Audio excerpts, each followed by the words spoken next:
নমস্কার, দর্পণে বাংলায় আমি অমিতাভ। আরও একবার যে খবর সবসময় আমাদের সামনে প্রকাশিত হয় না বা প্রচারিত হয় না, এমন কিছু খবর নিয়ে দর্পণে বাংলার এই প্রাইম টাইমের অনুষ্ঠান, এবং সেই প্রাইম টাইমের অনুষ্ঠানে আবার চলে এলাম।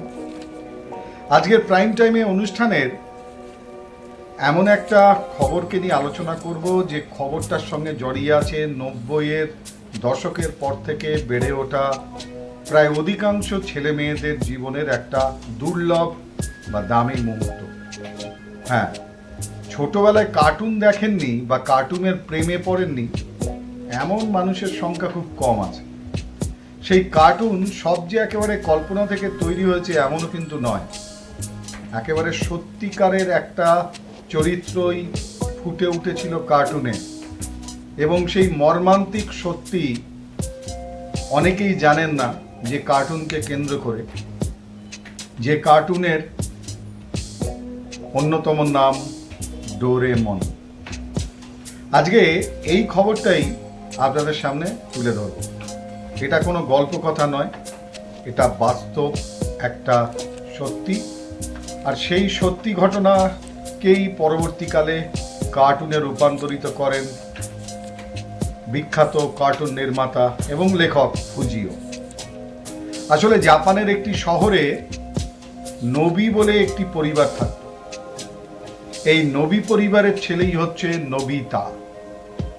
এই নোবিতা ছোটবেলা থেকে শারীরিক এবং মানসিকভাবে খুব দুর্বল ছিল, এবং যার কারণে তার কোনো বন্ধু ছিল না। বরঞ্চ স্কুল কলেজের যে সমস্ত ছেলেমেয়েরা নোবিতা যখন স্কুলে যেত তখন তাকে নানানভাবে মজা করে তার বিদ্রূপ করত, তাকে নিয়ে নানান ধরনের উপহাস করত। ভিতরে ভিতরে তাই খারাপ থাকতে শুরু করেছিল নোবিতা। কেবলমাত্র একজন তার জীবনে বন্ধু হয়ে এসেছিল, এবং আপনারা জানেন যারা এই ছোটবেলায় কার্টুনটা দেখেছেন, সেই চরিত্রটা সিজুরু বা সিজুকা। সব থেকে বেশি যারা জ্বালাতন করত এই নোবিতাকে তারা হচ্ছে জিয়ান আর সুনিও। এবং এই সিজুকা বা সিজুরু সে তার একমাত্র বন্ধু হয়, এবং নোবিতা ভালো থাকতে শুরু করে। তার মধ্যে ঘটে গেল হঠাৎ করে সিজুকা তার পরিবারের অন্যত্র চলে যাওয়ার ঘটনা। অর্থাৎ সিজুকার বাবা ট্রান্সফার হয়ে গেলেন অন্য শহরে। কিন্তু তার মাঝখানে ঘটে গেল একটি ঘটনা, যে ঘটনাটি হলো একদিন খেলতে গিয়ে একটা অদ্ভুত নীল রঙের বিড়াল দেখতে পায় নোবিতা, এবং সেই বিড়ালটিকে সে বাড়িতে নিয়ে আসে, এবং সেই বিড়ালটি হয়ে ওঠে সিজুকা চলে যাওয়ার পর সব সময়ের সঙ্গী নোবিতা। তার 24 ঘন্টা এই বিড়ালটি হয়ে ওঠে তার সব থেকে কাছের বন্ধু। একদিন নোবিতার যারা স্কুলের ছেলেরা, তার সমবয়সীরা, নোবিতা যখন খেলতে যায় তখন তার সঙ্গে মজা করে, এবং সেই মজা করার মধ্যেই তারা সেই মজা করতে করতে হঠাৎ করে সেই বিড়ালটা আক্রান্ত হয় এবং সেই বিড়ালটা মারা যায়। এই ঘটনায় নোবিতা এতটাই শোকার্ত হয়ে উঠেছিল যে এরপর সে মানসিক এবং শারীরিকভাবে অসুস্থ হতে শুরু করে এবং কোমায় চলে যায়।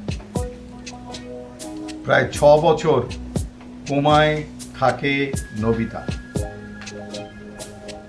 এরপর একদিন হঠাৎ করে নোবিতা ফিরে আসে কোমা থেকে, এবং ফিরে আসার পর তার পরিবারকে বলে যে সে স্বপ্ন দেখেছে এই দীর্ঘ সময়, এবং সেই স্বপ্নে সে দেখেছে যে সিজুকা তার কাছে ফিরে এসছে, এবং তাকে আকাশ থেকে ঈশ্বর একটা রোবট পাঠিয়েছে, যে রোবট এই দুর্বল নোবিতার সমস্ত ধরনের ইচ্ছাগুলোকে পূরণ করতে পেরেছে।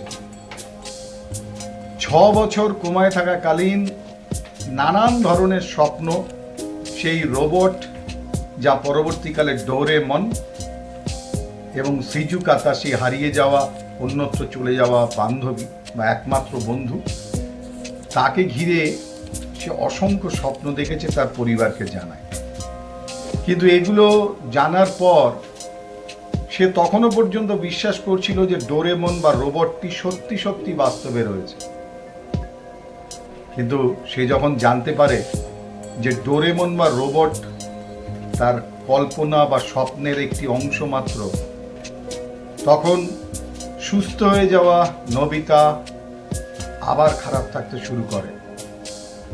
এরপর শোনা যায় একদিন সে মানসিকভাবে এতটাই বিধ্বস্ত হয়ে পড়েছিল যে সে আত্মহত্যা করে। কিন্তু আত্মহত্যা করার আগে নাকি নোবিতা তার স্বপ্ন, যেগুলো সে কোমায় থাকাকালীন দেখেছিল, সেই রোবট এবং সিজুকাকে কেন্দ্র করে সেগুলো তার ডায়েরিতে, সেই স্বপ্নগুলো সে লিখে যায়। পরবর্তীকালে সেই ডায়েরি থেকেই গল্পগুলো পান ফুজিও, যিনি ডোরেমনের নির্মাতা বা লেখক।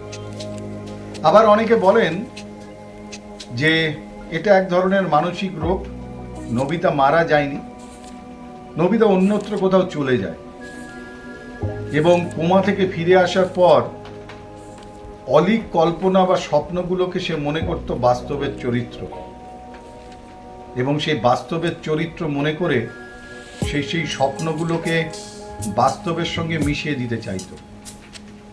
আর তাই নোবিতার কাছে ডোরেমন হয়ে উঠেছিল তার কাছে ইচ্ছা পূরণের অন্যতম অংশ আর অঙ্গ। জানি না এই নিয়ে অনেক তর্ক বিতর্ক আছে, কিন্তু এরকম চরিত্র ছিল যাকে কেন্দ্র করে বা সেই ডায়েরিটাকে কেন্দ্র করেই তৈরি হয়েছিল ডোরেমন। তাই সব কার্টুন হলেও বাস্তবে বোধহয় কোথাও তার সঙ্গে কোনো না কোনো মিল বা সাদৃশ্য রয়েছে। ওই যে একটা কথা আছে না, যা রটে তার কিছু অন্তত ঘটে। ডোরেমন শুধুমাত্র একটা কাল্পনিক চরিত্র নয়, বা নোবিতা কাল্পনিক চরিত্র নয়, জাপানের একটি শহরে একটি অল্প বয়সী ছেলের জীবনের ঘটনার বিন্যাস, যা হয়তো অনেকেই জানতেন না। যাই হোক, দর্পণে বাংলায় একটু অন্য ধরনের খবর নিয়ে আবার ফিরে আসব পরবর্তী পর্বে, যে খবরটা সচরাচর দেখা হয় না। তাই আপনাদের চোখ থাকুক দর্পণে বাংলায়। সোজা কথা সোজাভাবে।